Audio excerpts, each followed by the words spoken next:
यमुना प्रसाद एक general store पर खड़े हुए काफी देर दुकान को देखे जा रहे थे। दुकानदार यमुना प्रसाद से बोला, ओ भैया का बात बा है? ओ सेठ जी, काहे टकटकी बांधे दुकान को देख रहे हो? यमुना प्रसाद दुकानदार के ही लहजे में देहाती भाषा में गुस्से से बोले, अब तो है का बताबा दुकानदार बा, शहरन से हमारी साली आई हुई है, नाक में दम करके रखा है ऊने। इस साली का तो हमेशा से ऐसन ही हाल रहा है साहब, आठ ही जीजा के पीछे हाथ धोकर पड़ जात है। लेकिन तोहरी साली तो 50 बरस के आसपास की हुई गई है, अभी भी ऊके स्टाइल बिस्टाइल ना गए का?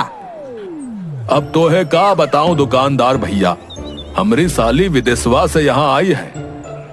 अरे काहे झूठ बोलत हो सेठ जी हैं? 15 दिन पहले ही तो तोहरी साली यहाँ से गई रही। हाँ गई रही, लेकिन गलती से वो विदेशवा चली गई और वहां से पता नहीं का नए चोचले सीख कर आई है। मुझे एक दूध का डब्बा दे दो भैया। अरे तो ई बात बोलो ना सेठ जी, तोहरी मेहरारू का बिटवा हुआ है, इसीलिए दूध का डिब्बा मांग रहे। तोहरा दिमाग तो ठीक है।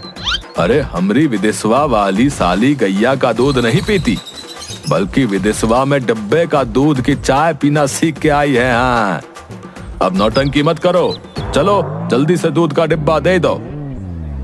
दुकानदार ने यमुना प्रसाद को दूध का डिब्बा दे दिया और यमुना प्रसाद पर पटकते हुए उस दुकान से जाकर एक पेड़ के नीचे छांव में खड़े होकर बोले, आजकल तो मेरे दिन ही सही नहीं चल रहे हैं। एक तो हर 10 या 15 दिन के बाद मेरी साली झुमकी आधमकती है और मेरे खिलाफ मेरी पत्नी के कान भरती रहती है, और ऊपर से मेरा भुलक्कड़ नौकर, उसने भी मेरा जीना हराम कर रखा है। देखता हूँ अब इस दूध के डब्बे का क्या करेगी। इतना बोलकर यमुना प्रसाद अपने घर की ओर चले गए, जहाँ पर उनकी साली झुमकी और पत्नी कांता नए जमाने के स्टाइल के कपड़े पहने खड़ी थीं। अरे कांता, अरे ये तुमने किस तरह के कपड़े पहन रखे हैं? अजी तुम ठहरे गांव के गंवार, तुम्हें क्या मालूम कि आजकल क्या फैशन चल रहा है? अरे कांता, अपने आप को एक बार शीशे में गौर से देखो, तुम किसी कार्टून से कम नहीं लग रही हो, समझी? अरे तुम समझती क्यों नहीं हो कि तुम एक गांव की स्त्री हो, और वो भी 60 बरस के आसपास भाई। तभी यमुना प्रसाद की साली गुस्से से यमुना प्रसाद की ओर देखकर बोली, कम ऑन जीजे, इंसान को फैशन के हिसाब से चलना चाहिए। वो तो तुम्हारे चेहरे और भाषा पर दिख रहा है।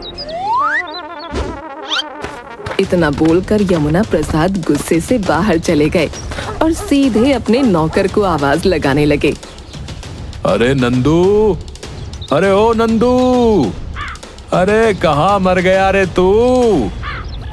नंदू दौड़ता हुआ यमुना प्रसाद के पास आकर बोला, सेठ जी, मुझे ऐसा लगा कि आप मुझे आवाज लगा रहे हैं। क्या सच है क्या? बिल्कुल हूबहू आप ही की तरह आवाज मेरे कानों में टकराई, सच्ची। यमुना प्रसाद अपना सर पकड़ते हुए नंदू से बोले, अरे मूर्ख, अरे तुझे ही आवाज लगा रहा हूँ। तुझे क्या लग रहा है कि मेरे यहाँ पर कितने हम शक्ल टहल रहे हैं रे? नंदू, जिसे भूलने की बीमारी थी, मुस्कुराता हुआ बोला, माफ कीजिएगा, मैंने आपको पहचाना नहीं।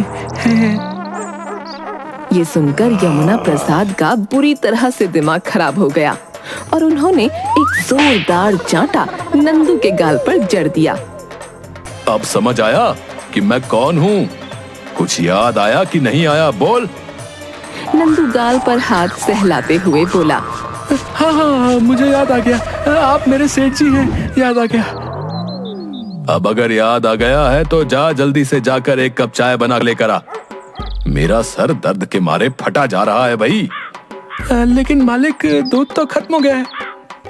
हाँ, मैं तो भूल ही गया कि मेरी इस विदेशी साली को गाय का और भैंस का दूध ही पसंद नहीं है। अब ठीक है, तू एक काम कर, जाकर डब्बे का दूध इस्तेमाल कर ले।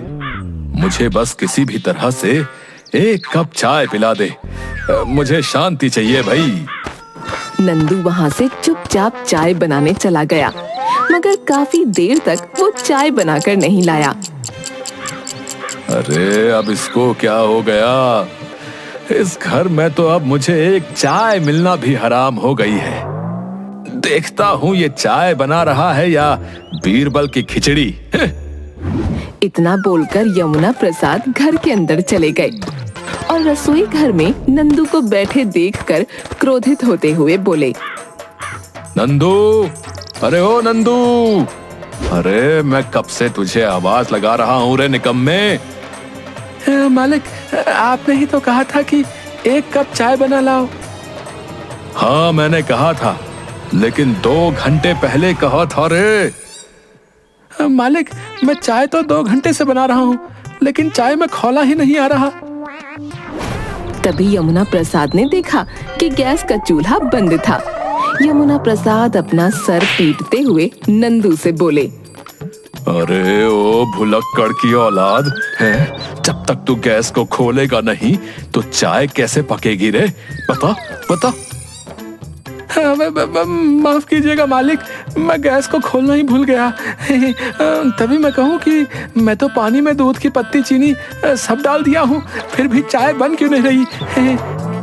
यमुना प्रसाद क्रोधित होकर घर से बाहर निकलकर बैठ गए। तभी वहाँ पर यमुना प्रसाद की साली झुमकी आकर बोली, जीजा जी, आपको सुबह सुबह चाय नहीं पीनी चाहिए। क्यों?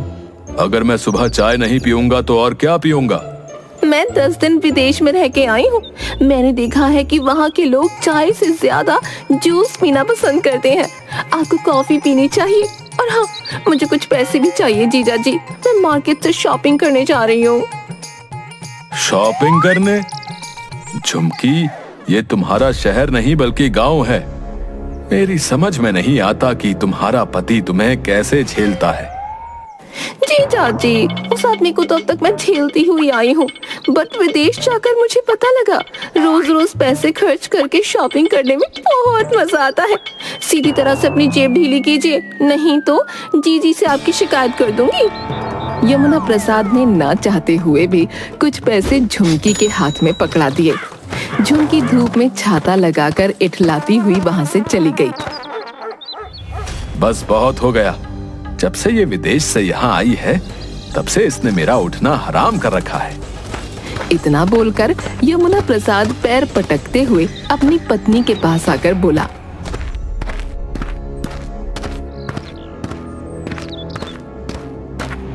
पिछले 2 घंटे से मेरा चाय पीने का मन कर रहा है। तुम तो हाथ पे हाथ धरे बैठी रहती हो, हैं? तुमसे तो एक कप चाय का भी सहारा नहीं है। सुनो जी, मेरे ऊपर नाराज होने की कोई जरूरत नहीं है। तुम चाय बनवाने के लिए ब्याह कर नहीं लाए थे। पता नहीं कौन सा मनहूस दिन था जब मैंने तुमसे विवाह किया था। तुम दिन भर कोई कामकाज तो करती नहीं हो, बस पड़ी पड़ी बैठकर खाती रहती हो। और दूसरी तुम्हारी बहन झुमकी है जो कभी भी यहाँ पर आ धमकती है। सुनो जी, मेरे बारे में तुम्हें जो बोलना है वो बोल सकते हो, लेकिन खबरदार जो मेरी छोटी बहन के बारे में कोई बकवास की। अपने भुलक्कड़ नौकर का गुस्सा मुझ पे मत उतारो। जब से मेरा विवाह तुमसे हुआ है मैं तुमसे ज्यादा अपनी साली से परेशान हूँ। शादी के बाद वो अपने ससुराल में कम और यहाँ पर ज्यादा रहती है। हर महीने में 20 दिन तो वो यहीं से गुजार कर जाती है, लेकिन जब से वो विदेश होकर आई है उसने मेरा दिमाग खराब करके रख दिया है। मेरा खाना पीना हराम कर दिया है। मैं अपनी बहन से बहुत ज्यादा प्रेम करती हूँ और उसके खिलाफ एक शब्द नहीं सुन सकती, इसलिए जब तक वो यहाँ पर है वो जो कहेगी वो पकेगा। यमुना प्रसाद गुस्से में वहाँ से चले गए। दोपहर के वक्त यमुना प्रसाद जैसे ही भोजन करने के लिए बैठे तो भोजन देखकर उनका गुस्सा 7वें आसमान पर पहुँच गया। अरे ये दाल है या पानी? जीजा जी, ये खाना आपकी सेहत के लिए बिल्कुल परफेक्ट रहेगा। देखो झुमकी, तुम विदेश में जो खाकर आई हो मुझे उससे कोई मतलब नहीं, लेकिन जब तक दाल में घी का तड़का नहीं पड़ा हो मुझे खाने में स्वाद नहीं लगता। और अचार भी तो नजर नहीं आ रहा। जीजा जी, अचार खाने से दिमाग कम होता है और घी खाने से कोलेस्ट्रॉल बढ़ता है। तो अच्छा यही होगा कि आप यही खाना खाने की आदत डाल दीजिए। यमुना प्रसाद गुस्से से खाना छोड़कर चले गए और अपने नंदू को आवाज लगाते हुए बोले, नंदू, अरे ओ नंदू, जल्दी से यहाँ आओ। नंदू दौड़ते हुए यमुना प्रसाद के पास आकर बोला, आपने मुझे बुलाया मालिक? हाँ, मैंने बुलाया। अगर मैं कुछ दिन और इस घर का खाना खाऊंगा तो मुझे विश्वास है कि 50 साल बाद की जगह 10 साल बाद ही स्वर्ग सिधार जाऊंगा। ये ले 1000 रुपए और जल्दी से मार्केट से 5 किलो अच्छे अनार खरीद कर ले आ। मेरा अनार खाने का मन कर रहा है। मुझे बहुत कमजोरी महसूस हो रही है। ठीक है, मैं मार्केट से अभी कुछ देर में लेके आता हूँ मालिक। नंदू बाजार चला गया।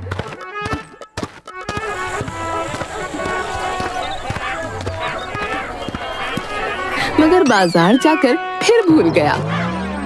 अरे मैं तो फिर भूल गया कि मालिक ने क्या मंगाया है। तभी नंदू को कुछ याद आया। मैं भी कितना भुलक्कड़ हूँ। जब से मालिक की साली घर आई है तब से मालिक अचार खाने को तरस गए हैं। जरूर मालिक ने अचार मंगाया है। मैं भी कितना भुलक्कड़ हूँ। अचार मंगाया था और मैं भूल गया। इतना बोलकर नंदू अचार की दुकान से 5 किलो अचार खरीदकर घर ले आया और यमुना प्रसाद की ओर देखकर बोला, मालिक, पूरे 5 किलो अचार लेकर आया हूँ। जब से मालकिन की बहन आई है तब से आपका अचार खाने का बड़ा मन कर रहा था ना। हे भगवान, मैं कहाँ फंस गया। इधर मेरी भेजा फ्राई साली मुझे ना कुछ खाने को दे रही है ना पीने को दे रही है। भूख के मारे मुझसे चला भी नहीं जा रहा। और एक मेरा ये भुलक्कड़ नौकर है, अनार की जगह अचार ले आया। तभी वहां पर झुमकी आ गई और अचार देखकर बुरी तरह से चीखने लगी। ओह माय गॉड जीजा जी, आपको मैंने अचार खाने के लिए मना किया था और आप इतना सारा अचार मंगा के बैठे हैं। इतना बोलकर झुमकी ने वो सारा अचार फेंक दिया। ये तुमने क्या किया झुमकी? ये अचार मैं वापस करवा देता। पूरे 1000 रुपए का था। जीजा जी, पैसा कोई डिजर्व नहीं करता। इतना बोलकर झुमकी वहां से चली गई। यमुना प्रसाद गहरी सोच में डूबते गए। अपने आप से बोले, आखिर ऐसा क्या करूं कि जिससे सांप भी मर जाए और लाठी बिना टूटे मेरी साली भी यहाँ से चली जाए और मेरे ऊपर शक भी ना हो। तभी उनकी नजर उनके नौकर पर पड़ी। आइडिया, इस काम को सिर्फ मेरा ये नौकर ही कर सकता है।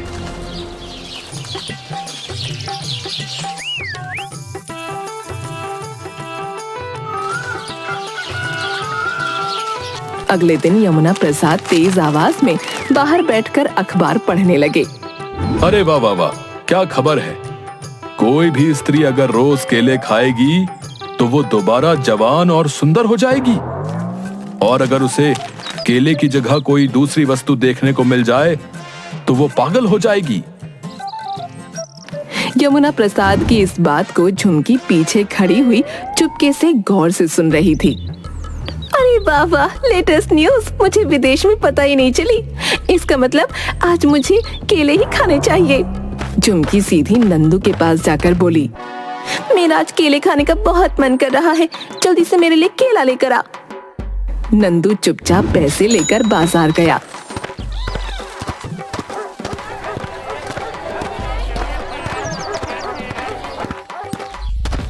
मगर बाजार जाकर नंदू ने देखा कि यमुना प्रसाद एक चाय की दुकान पर बैठकर चाय पी रहे थे।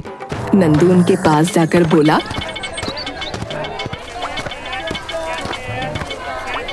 अरे मालिक, आप तो घर पर अखबार पढ़ रहे थे। आजकल घर पर तो मुझे चाय पीने को भी नहीं मिलती, इसलिए यहाँ आना पड़ा। वैसे तू यहाँ पर क्या कर रहा है? मालिक, मालकिन की बहन ने मुझसे कुछ मंगाया था। अरे मालिक, मैं तो फिर से भूल गया कि मुझसे क्या मंगाया था। यमुना प्रसाद मुस्कुराते हुए बोले, अरे याद कर लो नंदू, याद आ जाएगा। तभी नंदू की नजर एक ठेले पर पड़ी। अरे मालिक, याद आ गया मालिक, याद आ गया। अच्छा हुआ आप मुझे यहाँ मिल गए। मालकिन की छोटी बहन ने मुझसे ठेला मंगाया था। हाँ हाँ हाँ।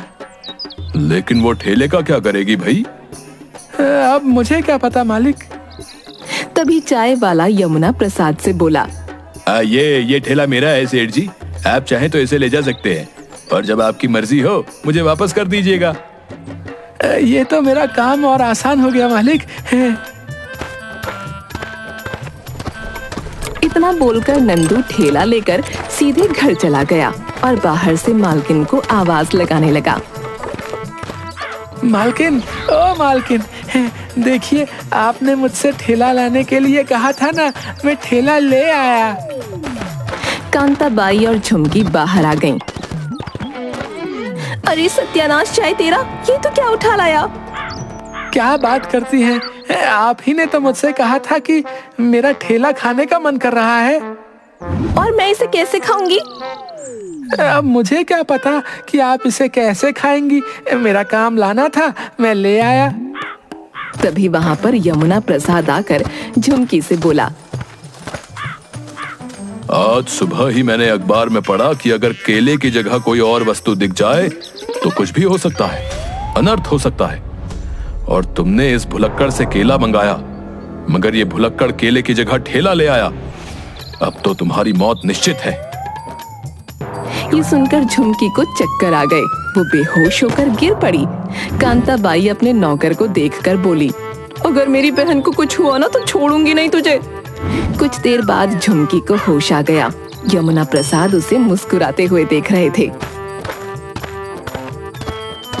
झुमकी ने तुरंत अपना सामान पैक किया। अरे झुमकी, तू कहाँ जा रही है? बहन, अगर मैं यहाँ 1 मिनट भी रुकी तो आज मैं सिर्फ बेहोश हुई हूँ, कल हो सकता है सीधे स्वर्ग से धार जाऊं। कांता अपने पति से बोली, अरे आप रोकते क्यों नहीं? अरे जाने दो, वैसे भी कुछ दिनों बाद ये फिर आ जाएगी। नहीं जीजा जी, अब मैं यहाँ तभी आऊंगी जब तुम अपने इस भुलक्कड़ नौकर को धक्के देकर यहाँ से निकाल दोगे। इतना बोलकर झुमकी बिजली की रफ्तार से वहाँ से निकल गई और कांता पैर पटकती हुई अपने कमरे में चली गई। नंदू डरते हुए अपने मालिक से बोला, मालिक, मैंने फिर से कोई गलती कर दी क्या? यमुना प्रसाद मुस्कुराते हुए वहाँ से चले गए।